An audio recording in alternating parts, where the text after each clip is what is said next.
This 1,188-year-old chess puzzle is the first chess puzzle that was ever created. It is a checkmate in 3 for the white pieces, and after this I have 4 more of the oldest chess puzzles with some completely brilliant and just insane solutions. But starting out here, this is a very interesting position. Material, first off, is completely equal, but what you want to notice is that our king is in no man's land. It is completely on the other side of the board, away from all of our pieces, and this makes it really dangerous for us. A lot of people would maybe just play a move here like rook slides over to d1, trying to offer a trade, but the problem is we can get checkmate in so many ways here. Rook g7 checkmate, other rook g7 checkmate, rook comes up to h8, defended by the knight is checkmate. What this means, because we are in just such an incredibly perilous situation, we don't even have any squares we can move to, everybody is defended, every single one of our moves needs to be a check, because otherwise we're just going to die immediately. So we should start taking a look at what checks we can play. We can play rook checks on e6, but black can just capture. Not really much here. We need to get a mate in 2 from this position, so yeah, that's not happening. But what else can we try? We can try checking with the knight, and the good thing is if we can move this knight out of the way, this rook on g1 would also be unleashed onto that knight, which could be very useful. So what checks do we have for the knight? We can play knight knight e4 check, but I mean, black just captures, nothing here. But another check we have, which is a lot more interesting, is knight to h5. We attack the king, and although black can capture, the thing that you want to notice here is that if the black king were to be on g6 there, they would have nowhere to go. All 3 of these squares are now covered, and these 3 squares are covered as well, and once you find that, you can find the incredible tactic here. Rook takes on g6, just a super nice, beautiful sacrifice. After black captures back, they are completely trapped on all of these squares, and now our rook can come into e6 in this position, covers everything, and yeah, that is simply a very nice checkmate from a 1,188-year-old chess puzzle. For the first chess puzzle ever, that was actually pretty hard, but this one just takes it up an insane notch.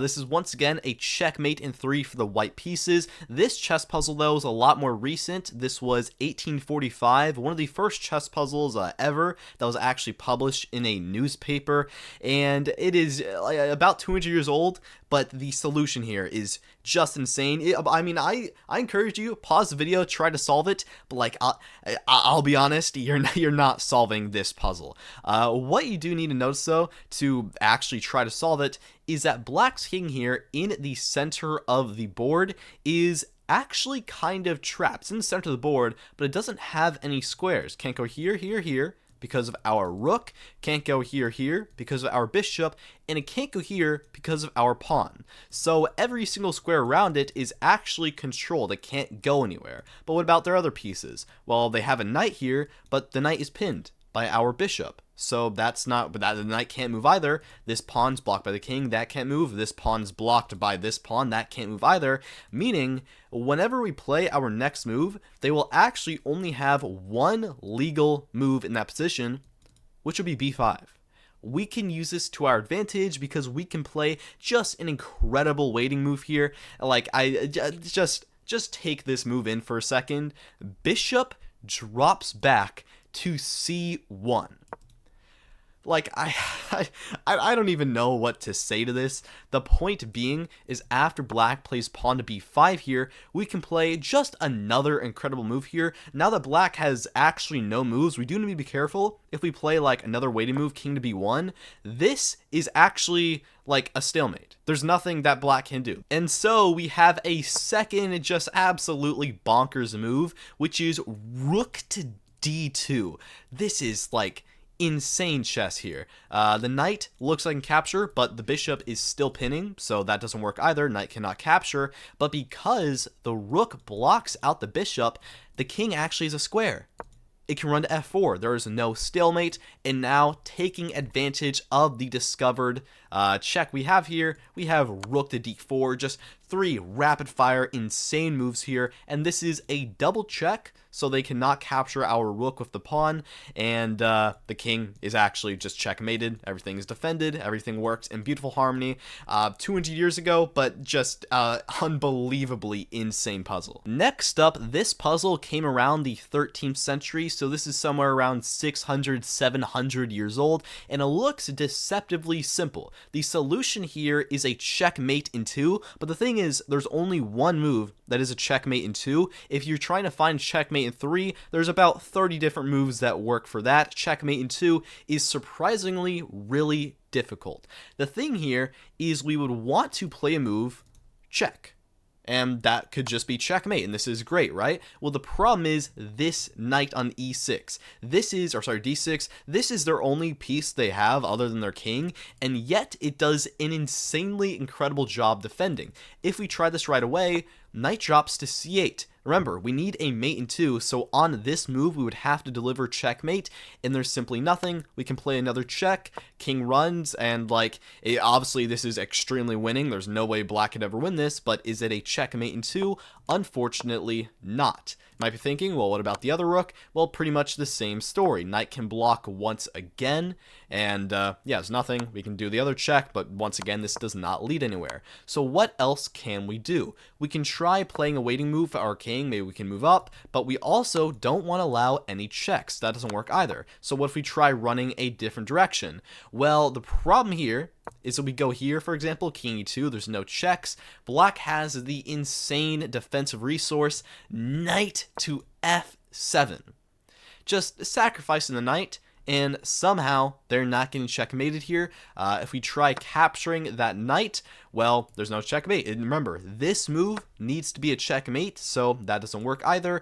This looks good. Looks like we get the lawnmower checkmate with the 2 rooks, but now the knight works as a cover. King can run up. It is not a checkmate, unfortunately. And lastly, if we try this check, well, knight covers that square, so that is not a checkmate either. Somehow, this singular knight is just the most incredible defender the world has ever seen. You might be thinking, well, what about a move like this? Well, there's no move we can play with the rook here either, because all these squares are also covered by the knight. King can move over, and sadly, there's no checkmate here. Oh, well, sorry, king c8 is actually not the right move. Here, it would be knight b5. And the problem is one rook can give a check, but the other is captured. The winning move here just sidesteps all of this. It is extremely subtle. Rook hg7. Just a simple move, an extremely simple move, and yet this sidesteps everything. If knight drops back to e8 now, attacking the rook, well, now this thing works. We get the 2 rooks, that goes well, and yeah, everything is defended. There's nothing that black can do to properly stop us. Knight of 7 doesn't work because, once again, it's checkmate. 600, 700 years ago, extremely old chess puzzle, and yet an extremely subtle solution. Next up, I have a 300-year-old chess puzzle, and once again, we have an extremely interesting position here, and this one has a very long solution. First off, let's take a look at the position. We have 1 pawn and a bishop versus black's 3 pawns, so we should have the advantage here, which we do, but there's only one solution because black is about to queen. Their pawn is it's right there. And because of that, we need to stop this right away. So what can we actually do? Well, first off, we have to play check. The first move here isn't too hard to find. It is bishop to f3. King drops back to g1, just trying to get the pawn promoted, but this is where things get really, really, really difficult. The move that probably everybody here is thinking is king d3. It looks extremely natural, but this loses the game. The thing is, it looks like because we have this pawn under watch, if black just promotes, then it's no biggie, because after we trade down, our king is just getting here first. But the thing is, it's a little deceptive because although our king looks closer visually, in reality, it's not, because we have to get 1, 2, 3 squares to get to that pawn, but black has 1, 2, 3 squares to get to our pawn. So if we try running over there, king runs, king d5, king f3, the problem is this is just not working. We capture the pawn, but black takes here. This is a losing endgame. They're up a pawn. We can try to get in front here, but black just goes king d3. They're going to push, push, push, push, and we are losing. So, what else can we do? Well, back here, we have an incredible move. If you want to try and find it, pause the video. This one actually probably anyone can find because there are not that actually many options here. The winning move is bishop h1. Incredible move, incredible sacrifice. The point being, the king is drawn to the corner, but the puzzle does not stop here. You have to be very careful. A ton of people would not be super careful here and would play king f2. This loses the game. Well, why does this lose the game? First off, what's the idea of like putting the king trapped in the corner here with the pawn in the first place?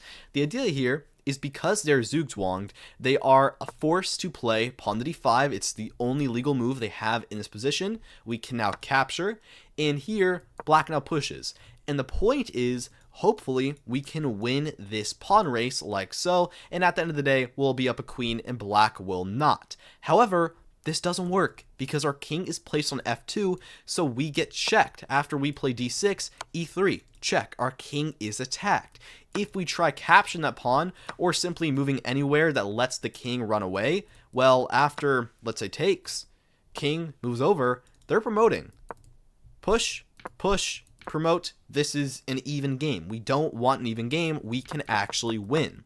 So instead, what we can do here is maybe we can try king f1, trying to keep this, but it still doesn't work because they can just keep on checking and sacrificing that pawn. King f2, and if they queen, we're forced to capture, king runs, they're going to promote once again, and this is actually now a losing game.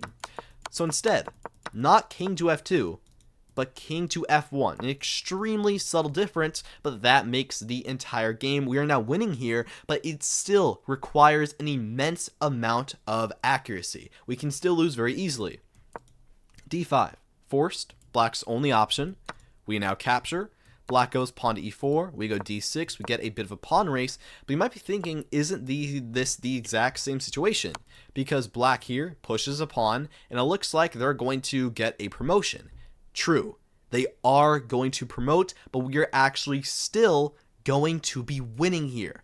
We are going to capture. Black now runs their king out to g2, and here we promote. Black promotes as well. You might think, well, isn't this just even? No. Answer is no. We are winning, but you have to play very, very carefully. The idea here is our king is actually in the perfect position to trap their king, and their queen, because it's stuck in the corner, is surprisingly weak. What we can do here is we're going to start playing checks to get our queen a lot closer. Closer. First we play queen to g5 here. King likely tries to run out to h3, and now we play queen to h5 check. This little dance here is extremely important. They cannot run g3, because then that is just a free queen. Remember, we are kind of like skewering here. So king g2 is pretty much forced, but now we creep in closer. Queen comes to g4, king runs to h2. We can't just play another check because king could just go right back and we don't make any progress. Instead, the winning move here now is not a queen move. King to f2. And they're trapped. They literally have no safe squares for their queen. It can't go here, here, because of our queen, and there's nothing out. The king can't, or the queen can't move anywhere else safe. The king is completely stuck for squares, and because of that, they're lost. Their absolute best try here to get a mate in 3 is queen e1 check, but you are winning. Just capture it, and the king is now trapped. King f2, king h2, and queen g2 is an incredible checkmate. 300 years old. This chess puzzle, but that is just completely incredible. And lastly, I have this chess puzzle. This is the most recent. This is 105 years old, so just barely over that century mark. And at first, we actually have a very crowded position here. Material is equal, but there is a lot going on. And what you need to notice here, if you pause the video first off, if you actually want to try and solve it, I'm going to start explaining it. What you need to notice, this battery. where's this battery headed? The g6 pawn. So what's defending that g6 pawn? Why can't we just capture it right now? Well, the king is there, but that's not an issue. We could still capture. The bigger problem is the queen. Queen defends that. If we could get the queen off of that square, off defending that pawn, we could capture, and that could be absolutely brutal for them. So how do we get this queen off of, defending that? Well, what else is the queen defending? e6. And that's another thing that we have a ton of pressure against. This is a common tactic called overloading, and the winning move here looks like just a sacrifice. Knight takes e6, and temporarily it actually is a sacrifice because we are going to be down a piece for a little bit. The idea here is after black captures back, we capture, rook takes, and queen takes. Here, even though we're down a rook pretty much for a pawn, now g6 no longer defended. We capture. And the game here isn't quite over. You do have to be careful still, but this is now winning. First off, where will black actually move? And go king to f8 or king to h8. King to h8 might not be the best option because we still have this battery here, and queen to h7 is just an immediate checkmate. King to f8 is quite a bit better, and here we have another move that you must find. Everything else is losing. What you have, the queens here and this pawn between them, is actually a pin, and we can take advantage of that. Knight g5. And we're going to end up winning the queen. We're attacking it. Pawn cannot capture because we can just take right back. We're now up material, and the king is just going to die alone in the corner there. So what else can they try? Well, they can try moving the queen, but everything else is too dangerous because queen f7 with the knight is a threat of checkmate. If they don't defend that for even one move, we have just won immediately. So what else can they try? They can try queen to e7 to defend that, but now we have a super nice move here. Knight comes in to h7 check, and they're trapped. The queen has blocked out the only escape square for that queen, and as such, they're forced to capture. It's the only legal move we take back, and we are now just winning there. Otherwise, they have one other try that is still pretty good, which is queen to g8, and here we once again have to find an only move. You don't want to trade, certainly don't want to trade. Knight h7 here, you actually don't want to play either, because then the king runs away, and they're actually going to survive against all odds, because remember here, they are still up material. Instead, winning move, very simply, queen takes f6. We get this. King must walk over, and now there's a couple ways to win here, but by far the most decisive way to win is the extremely nice move. A bishop comes into h7, and the queen, very beautifully, is pretty much trapped. The best option for them is to just capture and lose it. They can try also queen f8, but this is just bad now. We have queen to e6 check. If they block with the knight, then we have checkmate. Bishop g6, queen moves, capture, king over to f8, queen h6, just absolutely devastating combos here. The absolute last thing they can try, the only way they can survive here, is queen e7 check, but after bishop g6, the line just keeps on going, by the way, this is just insane, and king to f8, we have another only move, we're 9 moves in, another only move though, queen to f5 check, and it just keeps on going. This is a pretty insane position. The best option here, engine gives, is now bishop takes h5, which is, oh my god, that's murderous. The point being, you unleash the queen to come into h7, or g6, like rook h8 here, queen g6. I could keep going on for a very long time. The point here is the attack is going to keep raging on, and at the end of the day here, knight e6, and we're going to win the queen. Queen's trapped. They have to capture, and at the end of the day, I can actually keep going because the rook captures still, and then we have queen of 6 check. This is just completely insane. We're 15 moves in. Yeah, a little over 100 years old, but this position is completely insane, and those were some absolutely ridiculous combos. Like and subscribe if you watched the video. Have a great day, and I will see you next time.